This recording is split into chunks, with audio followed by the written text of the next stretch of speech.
Public servant विरुद्ध गुन्हा दाखल करावयाचा असल्यास शासनाची पूर्व परवानगी घ्यावी लागते। नमस्कार मित्रांनो, मी आपला वकील मित्र विशाल गावडे। चला तर मग कायद्याचं म्हणजेच तुमच्या फायद्याचं बोलूया। ही तरतूद जुना फौजदारी प्रक्रिया संहिता कलम 197 मध्ये करण्यात आलेली होती। माननीय सर्वोच्च न्यायालयाकडे एक अशीच केस आलेली होती। यामध्ये त्या केसमधील आरोपी हे पोलीस अधिकारी होते। कोणते पोलीस अधिकारी गुन्ह्याचा तपास करत असताना त्यांनी त्या गुन्ह्यातील फिर्यादीच्या ते म्हणतात असा जबाब देण्यास भाग पाडले।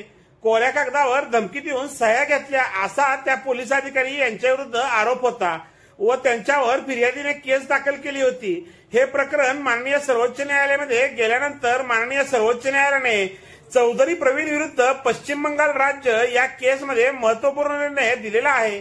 तो न्याय निर्णय 2009 all India reporter supreme court पान नंबर 1404 यावर रिपोर्ट झाला। त्यामध्ये माननीय सर्वोच्च न्यायालयाने असे म्हटलेले आहे की त्या गुन्ह्यातील फिर्यादी पोलीस अधिकाऱ्याने धमकावून कोऱ्या कागदावर सह्या घेतल्या।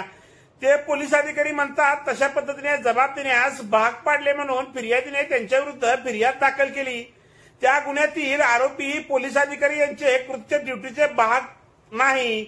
संबंधित आरोपी पोलीस अधिकारी यांनी फिर्याद व त्यांच्या पतीला फिर्यादी मागे घेण्यासाठी धमकावलेले असल्याने दिसून आले।